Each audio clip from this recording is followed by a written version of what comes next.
इस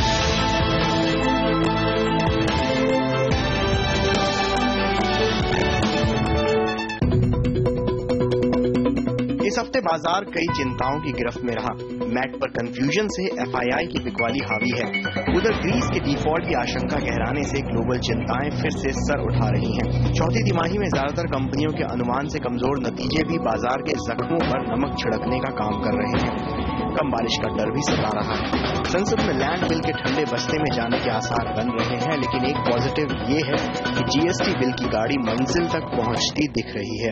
अब सभी निवेशकों के मन में बस यही सवाल है कि अभी बाजार में क्या करना चाहिए। निचले स्तरों पर खरीदारी करें या अभी थोड़ा इंतजार करना बेहतर रहेगा। कौन से वो शेयर और सेक्टर हैं जहां मौके बन रहे हैं? इन्हीं सवालों के साथ सीएनबीसी आवाज के मुंबई स्टूडियो में हाजिर हैं आवाज इन्वेस्टर क्लब के दर्शक, जिन्हें बाजार के जाने माने एक्सपर्ट देंगे कमाई के गुरु मंत्र। स्वागत है आप सभी का सीएनबीसी आवाज पर। आप देख रहे हैं आवाज इन्वेस्टर क्लब, एक ऐसा क्लब जहां पर आपको मिलते हैं कमाई के और इन्वेस्टमेंट के बेहतरीन टिप्स और सटीक एडवाइस। और हमारे दो खास मेहमान आज हमारे साथ इस क्लब में शामिल हो चुके हैं, देवेंद्र चौकसी जी और टीएस हरिहर जी, दो दिग्गज जिनको आप हर रोज टेलीविजन चैनल पे देखते हैं और इनके एडवाइस लेकर आपने काफी पैसा बनाया भी है, काफी वेल्थ आपने क्रिएट करी है। आप दोनों का स्वागत है। और काफी सारे दर्शक भी जो आवाज इन्वेस्टर क्लब के मेंबर बन चुके हैं वो हमारे बीच मौजूद हैं। सीधे दर्शकों के पास ही चलना चाहेंगे। रक्षा सेठ जी, आप हमारे साथ जुड़ी हैं, बताइए क्या सवाल आप पूछना चाहती हैं आज हमारे एक्सपर्ट से।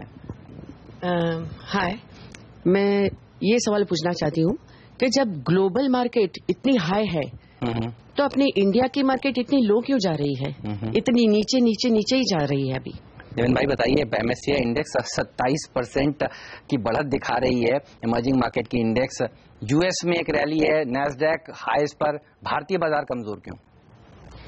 एक तो सबसे पहले समझना ये चाहिए कि इंडिया की इकोनॉमी के अंदर जो फंड्स आते हैं वो फॉरेन फंड्स आते हैं, और फॉरेन फंड्स को इंडिया में आने के लिए हम लोग को जो एक प्लेटफॉर्म बनाना चाहिए वो प्लेटफॉर्म शायद हम लोग जितनी तरह से बनाना चाहते हैं वो बना नहीं पा रहे हैं। जो ये लास्ट 8 या 10 दिन के अंदर हमने मैट रिलेटेड इश्यूज देखे, जिसके हिसाब से काफी हद तक कंफ्यूजन रहा और बाद में क्लैरिफिकेशन भी आया गवर्नमेंट की तरफ से, but I think it is too late and too little actually. तो उसके हिसाब से क्या होता है कि इन्वेस्टर्स के जो ग्लोबल इन्वेस्टर है उनका कॉन्फिडेंस हट जाता है, दे विल विड्रॉ मनी। जैसे वो पैसा विड्रॉ करना शुरू करते हैं तो करेंसी के ऊपर नेगेटिव इम्पैक्ट आता है, करेंसी डेप्रिशिएट होती है, करेंसी डेप्रिशिएट होती है तो उनका रिटर्न पोर्टफोलियो के अंदर कम होता है। तो again I think they will withdraw money, so another reason for them to withdraw money. Third reason I think which is little bit more serious at this point of time, जो land acquisition का bill जो pass होना जरूरी बनता है वो delay हो रहा है। ये डिले जो होता है बिल पास होने के अंदर, उसके अंदर मैं ऐसा समझता हूँ कि इकोनॉमी के अंदर 6-12 महीने का जो प्रोग्रेस है वो डिले हो जाएगा। And if economy is delayed in the progress, तो मेरे ख्याल से जो हम लोग ने ये साल के अर्निंग एस्टिमेट रखे थे 15 से 18% की ईपीएस ग्रोथ के, वो मेरे ख्याल से बिलो 15% आ सकते हैं। And that could possibly ask some of the investors at least in the near term थोड़ा बहुत माल उन लोग का ग्लोबली बेचना चाहेंगे, because they would shift money to some other markets if at all they get an opportunity, otherwise they will buy at lower levels in the Indian market. So this are some of the reasons for which हमारे market के अंदर थोड़ा pressure ज्यादा बना है। Adding fuel to the fire, crude oil भी जो दाम हम लोग ने बीच में देखे थे उसकी जगह पे crude oil is coming now close to 60 to 65 levels. So I think all of them put together is resulting into sell off into the market. यहाँ पर ये हफ्ता भारतीय बाजारों को इन सब मुश्किलों से जूझना पड़ा है। पसंद जी, आप बताइए आपका क्या सवाल है हमारे एक्सपर्ट से। सर, ये महीने मार्केट्स काफी गिरा है, अभी एक्सपायरी जस्ट नेक्स्ट वीक है थर्सडे, क्या आउटलुक है and what is the outlook for the next month? Next expiry कैसी होगी? क्या हम नए हाईज देख सकते हैं या फिर स्टेबल टू नेगेटिव परफॉर्मेंस रहेगा मार्केट का? हरिहर साहब, काफी सारे लोग ये भी पूछ रहे हैं कि मई में जो बहुत पुराना जुमला है sell in May and go away, कहीं और गिरावट तो नहीं होगी? आपका क्या मानना है? अगली सीरीज के लिए आपका क्या व्यू बन रहा है? नहीं, पहली बात तो ये सेल इन मे की जो कॉन्सेप्ट है ये मेरे ख्याल से 2004 और 2006 में हुआ था, जब I think both the years we saw lower circuit in the market. तो आई थिंक तब से शायद एक एक मेंटल फियर बैठ गया लोगों में कि शायद मई में मार्केट करेक्ट होता है। आई डोंट थिंक इसमें कोई ऐसा कोई खास लॉजिक वैसा कुछ है नहीं। जहां तक आपके पहले सवाल का रिस्पॉन्स है कि एक्सपायरी कहाँ पे होगा? मेरे ख्याल से expiry should happen around these levels, 8,250, 8,300, मेरे ख्याल से ये लेवल पे एक्सपायरी हो जाना चाहिए। मार्केट काफी करेक्ट हो चुका है, 9,000 से शुरू होकर it has come down over 750 points. So I think the froth, as I call it, the froth of the market is probably out. और जैसे देवेन भाई ने बिल्कुल सही कहा था, काफी फैक्टर्स हैं मार्केट में। पहली बात आपका जो FIS का मैट का सवाल है, दूसरा आपका टेक्नोलॉजी कंपनीज के रिजल्ट्स का सवाल है, तीसरा पिछले एक साल से हम सब कह रहे हैं कि मोदी गवर्नमेंट बन गया तो चलो कुछ सम वंडर्स विल स्टार्ट हैपनिंग। लोग ग्रास रूट लेवल पे ज्यादा कुछ देख नहीं सक रहे हैं। तो मेरे ख्याल से ये सब मिलके एक काइंड ऑफ ग्रेजुअल पेसिमिज्म बन रहा है। Talking about the outlook for the next month, मेरे ख्याल से I think if things don't get worse from year in terms of FIS sentiments और in terms of the land bill, मैं मानता हूं कि मार्केट ये लेवल पे के आसपास बॉटम होना चाहिए। एंड मार्केट्स में नॉट राइज शार्पली, आपको एक वी शेप करेक्शन नहीं मिलेगा, बट यहां से ग्रेजुअल अपमूव आपको मिल सकता है। ओके, तो चलिए, वी शेप रिकवरी नहीं होगी लेकिन ग्रेजुअल अपमूव जरूर देखने को मिल सकता है। संदीप देशपांडे जी भी अपना सवाल पूछना चाहते हैं। संदीप जी बताइए, आप करते क्या है और क्या जानना चाहते हैं हमारे एक्सपर्ट से? सर, मैं फुल ट्रेडर टाइम ट्रेडर हूं और मुझे ये जानना है कि शेयर मार्केट में जब फॉल आता है तब कैश फ्लो कंटिन्यू रखने के लिए जो हेजिंग करना है वो कहाँ करना पड़ेगा? ओके, हरिहर साहब बताइए, ट्रेडर हैं और जिस तरह से बाजार में वॉलिटिलिटी देखने को मिल रही है, बाजार ने पिछले हफ्ते भी काफी खराब प्रदर्शन दिखाया है, हेजिंग कैसे करें? नहीं, हेजिंग से पहले मैं आपको एक एज ए ट्रेडर आपको एक बात बताना चाहूंगा, और आई थिंक देवेन भाई भी एक बहुत वेटरन ट्रेडर है, वो भी सहमत होंगे कि आप जब भी ट्रेड करें एक स्टॉप लॉस और एक प्रॉफिट टारगेट रख के ट्रेड कीजिए। बिकॉज मैंने बहुत बार देखा है कि लोग एक बहुत हाई प्राइस पे खरीद लेते हैं और एक 50% करेक्शन के बाद दे स्टार्ट आस्किंग कि अब हम क्या करें। तो वो अवॉइड करने के लिए एक तो आप स्टॉप लॉस रखिए, एक मेंटल स्टॉप लॉस रखिए कि यहां से समझ लीजिए 10% नीचे गया तो मैं काट के गेट आउट द पोजीशन, वो एक रखिए। दूसरा है कि एक प्रॉफिट टारगेट, कि काफी बार क्या होता है कि हम स्टॉक प्रॉफिट दे रहा है लेकिन हम लोग प्रॉफिट बुक नहीं करते हैं, वेट करते हैं कि इट गो फर्दर अप करके। तो जहां जहां आपको एज ए ट्रेडर, मैं ट्रेडर की बात कर रहा हूं, एज ए ट्रेडर आपको जो भी अपॉर्चुनिटी दिखे प्रॉफिट्स बुक करते रहिए। जहां तक हेजिंग का सवाल है, मैं मानता हूं कि ये मार्केट एक ऐसा मार्केट है जहां आपको हेजिंग ज्यादा करना पड़े, नॉट एट दीज लेवल्स। 9,000 पे आप हेजिंग कीजिए, 8,200 में मुझे नहीं लगता हेजिंग करने की ज्यादा जरूरत है। देवेन भाई, आपको जोड़ना चाहेंगे क्योंकि ये हफ्ता अगर किसी के लिए सबसे कमजोर और खराब रहा है तो साफ तौर पर ट्रेडर्स के लिए रहा है, वॉलिटिलिटी ने मार दिया ट्रेडर्स को। तो सबसे पहले फंडामेंटल क्वेश्चन ये होता है कि as a trader how much money you want to make from the market. अगर आपको मालूम है कि आपको इतने पैसे बनाना है, इतना परसेंटेज रिटर्न बनाना है, तो I think you would be a successful trader. Generally ऐसा होता है कि ट्रेडर मार्केट के अंदर तेजी में लॉन्ग हो जाता है और मंदी में शॉर्ट हो जाता है और दोनों तरफ से बुरी तरह पिटता है। जी, I think most important part is as a trader you must first define के what money you want to make out of this market. Suppose एक समझ के चलते हैं कि 8% का इन्फ्लेशन चलता है और मेरे को 15% बनाना है, तो 15% के लिए मैं कितना रिस्क ले रहा हूँ, दैट इज इक्वली इंपॉर्टेंट। और सपोज 15% ही बनाना है तो एक सिंपल क्वेश्चन ये बनता है कि जब भी इक्विटी के अंदर, लॉन्ग टर्म इक्विटी के अंदर सेंसेक्स या निफ्टी पकड़ के चलिए, लास्ट 15-17 साल का आप ट्रैक रिकॉर्ड निकाल के चाहिए। If you are holding on to long term equity, ऐसे भी आपको CAGR रिटर्न 16-17% का मिलता है। Wealth is I think becoming much bigger by holding in. तो ट्रेड क्यों करना है? इंडिविजुअल ट्रेडर को मैं डिस्करेज करता हूँ, जो इंस्टीट्यूशनलाइज ट्रेडर है उनको भी मैं डिस्करेज करता हूँ, बट उनको थोड़ा सोफिस्टिकेशन ज्यादा आता है खेलने के लिए, बट इंडिविजुअल ट्रेडर के पास ये सोफिस्टिकेशन कम है, तो इंडिविजुअल ट्रेडर को मैं डिस्करेज करता हूँ मार्केट के अंदर। They should be pure investors. Investment करने का भी आपका एक सवाल था, वो सवाल आप पूछना चाहते हैं? हाँ, मुझे 10 महीने का लड़का है तो उसके लिए मुझे इन्वेस्टमेंट करना है, वो क्या, चलिए कैसे करूं? 2 लाख का इन्वेस्टमेंट करना है बेटा। और आपको कितना पैसा इन्वेस्ट करना है? 2 लाख। 2 लाख रुपए इन्वेस्ट करना चाहते हैं अपने बेटे के लिए। इस सवाल का लेकिन हम जवाब देंगे, हमारे एक्सपर्ट्स हमारे साथ अब बने हुए हैं। आप भी बने रहिए CNBC आवाज के साथ, और अगर आप भी इस क्लब में आना चाहते हैं, यहाँ पर मुंबई के स्टूडियो में आकर अपने सवाल हमारे दिग्गजों से पूछना चाहते हैं, तो आपको केवल एक काम करना है, मोबाइल उठाना है और लिखना है AIC और भेज देना है 51818 पर। AIC लिखने के बाद इंटरेस्टेड लिखना ना भूलिएगा। एक ब्रेक लेकर आएंगे और इस सवाल का जवाब।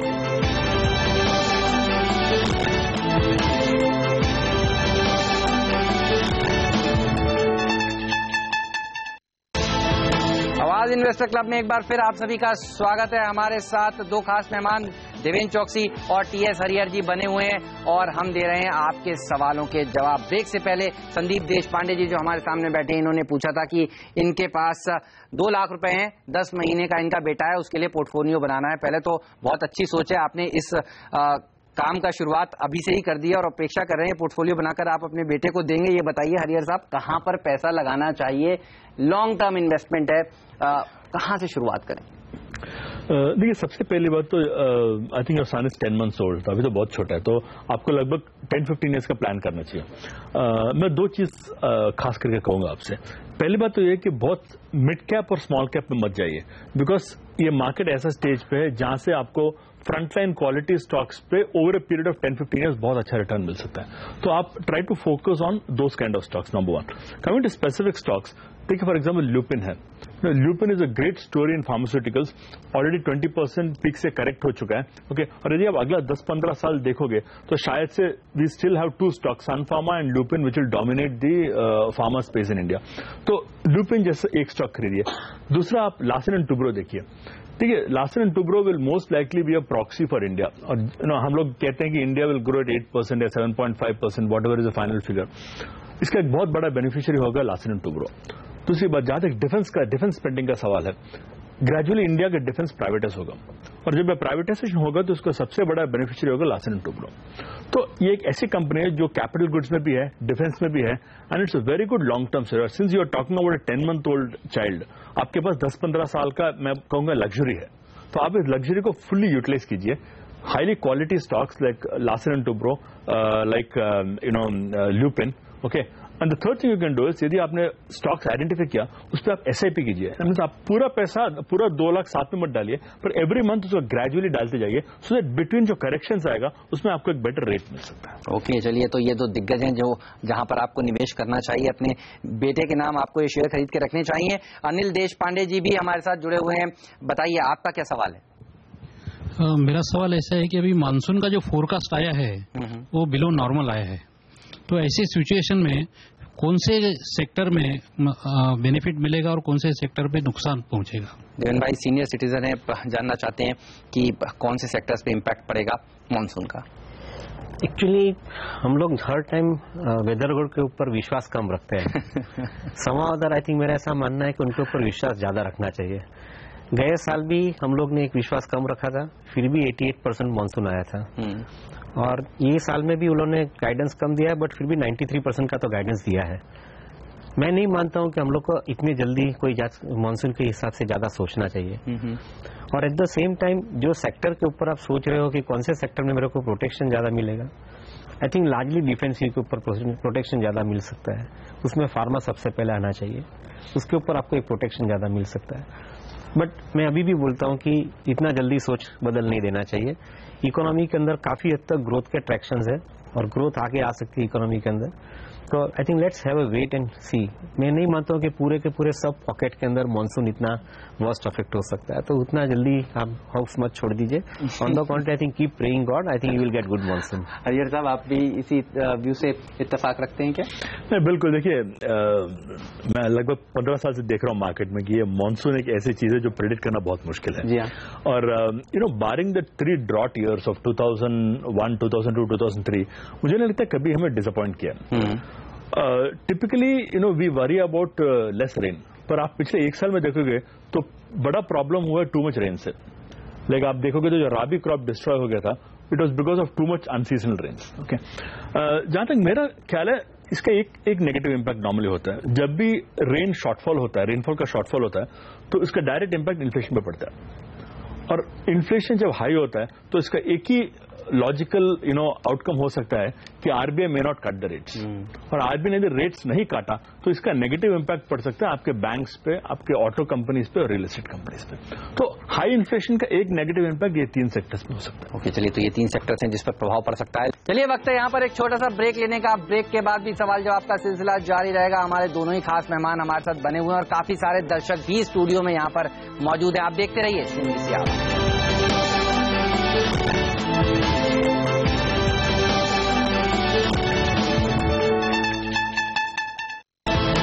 आवाज आवाज इन्वेस्टर क्लब में आप सभी का एक बार फिर से स्वागत है। जी हाँ, काफी सारे दर्शक हैं जो आज आवाज इन्वेस्टर क्लब के मुंबई स्टूडियो में पहुंचे हुए हैं और हमारे दो खास मेहमान देवेंद्र चौकसी जी और हरिहर जी हमारे साथ बने हुए हैं। अगला सवाल लेते हैं पारू जी का। पारू जी, आप पहले भी आवाज इन्वेस्टर क्लब में आ चुकी हैं, मैं आपको जानता हूं, बताइए क्या सवाल है आपका। मैं पूछना चाहती हूँ, टाटा मोटर्स के राइट्स आ रहे हैं और मार्केट गिर रहा है, तो उसमें वो राइट्स भरना चाहिए या नहीं? और इन्फोसिस के बारे में भी जानना चाहती हूँ। मेरे पास इन्फोसिस के भी शेयर्स हैं। आज यहाँ आने के बाद पता चला उसने बोनस डिक्लेयर किया है। पहले तो बधाई हो, आपके पास शेयर्स हैं। Thank you. और बड़ी खुशी मिली, यही मालूम पड़ा कि भाई बोनस डिक्लेयर किया है जी, तो उसका भी आगे में नजरिया क्या है वो मैं जानना चाहूँ। हरिहर साहब बताइए। देखिए, पहले मैं टाटा मोटर्स पे नजरिया दूंगा। मैं अभी मानता हूं कि जहां तक ऑटो स्पेस का सवाल है, ये एक ऐसी कंपनी है जो प्रोबेबली बेस्ट प्लेस है in terms of profit growth, in terms of numbers growth. तो I think it's currently at around 519, 520। तो मेरे ख्याल around this prices according to me it's a very good buy. Okay, I think around 600 से correct होकर नीचे आ चुका है, पर आई थिंक ये लेवल पे मुझे काफी अट्रैक्टिव लग रहा है। एक और बात याद रखिए कि ये 5-6 साल पहले जो बड़ी बड़ी कंपनियों ने एक्विजिशंस की थी, भारती ने किया था, टाटा स्टील ने किया था, टाटा मोटर्स ने किया था, JLR किया था, जैगुआर लैंड रोवर, उसमें से सिर्फ टाटा मोटर्स का एक्विजिशन ऐसा है जिसमें they are making lot of money. तो from that perspective yes, Tata Motors to me still looks to be a good buy even at this prices. जहां तक इन्फोसिस का सवाल है, देखिए ये जैसे मैं मानता हूं it's a very long term story.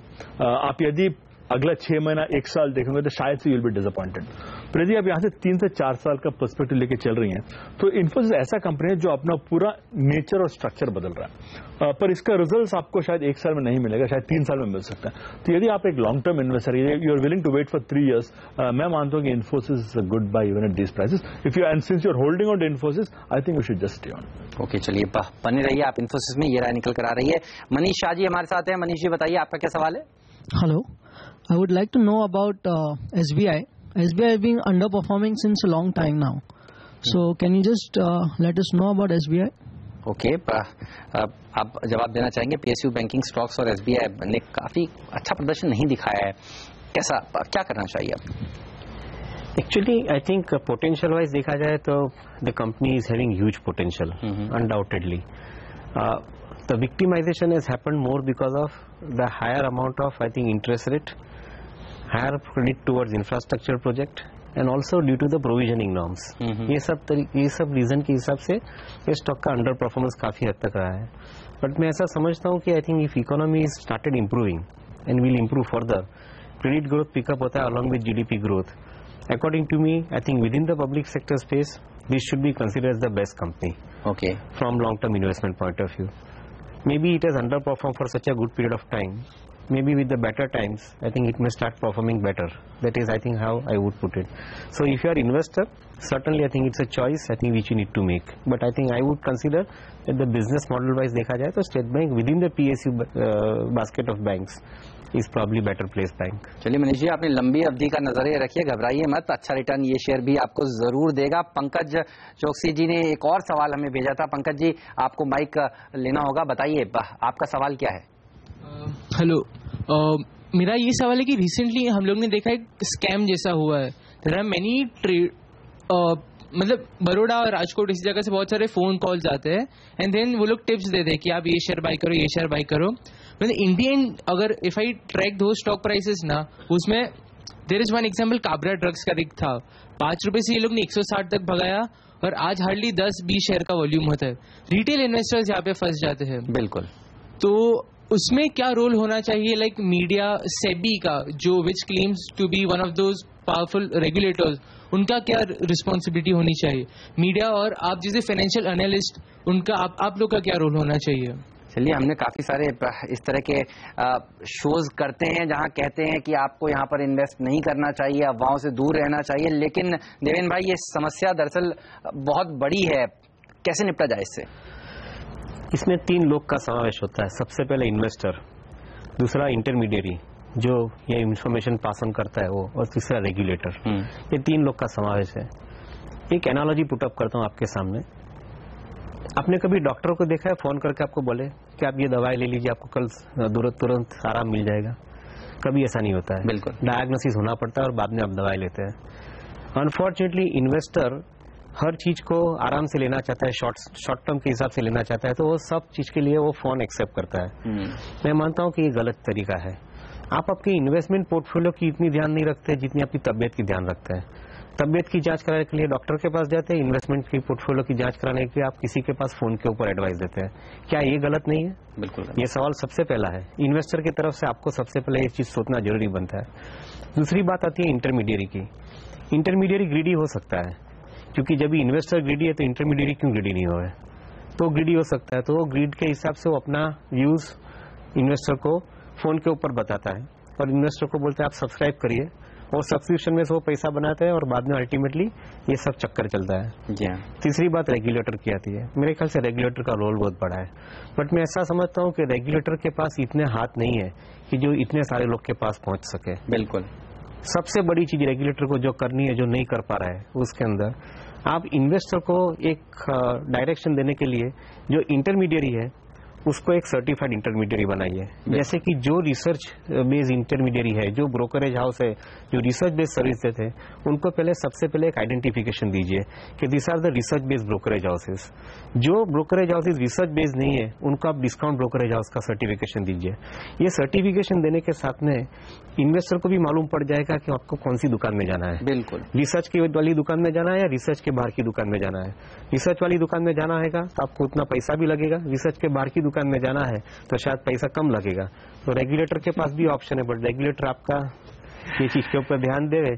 आप आपका क्वेश्चन रेगुलेटर से भी पूछ लिख सकते हैं। अपेक्षा करते हैं कि ये शो रेगुलेटर्स भी देख रहे होंगे और आपके सुझाव पर जरूर अमल करेंगे, लेकिन काफी सारे दर्शक यहाँ पर बैठे हैं और मुझे लगता है कि कुछ लोग नाराज भी होंगे। उनके सवालों के जवाब हम आज नहीं दे पा रहे हैं, लेकिन अगले हफ्ते हम जरूर आपके सवालों के जवाब देंगे। आप बने रहिए CNBC आवाज के साथ। शुक्रिया देवेन भाई और हरिहर जी, आप दोनों का समय निकालने के लिए और आज इस शो में आने के लिए। मुझे दीजिए इजाजत, आप बने रहिए CNBC आवाज के साथ। नमस्कार।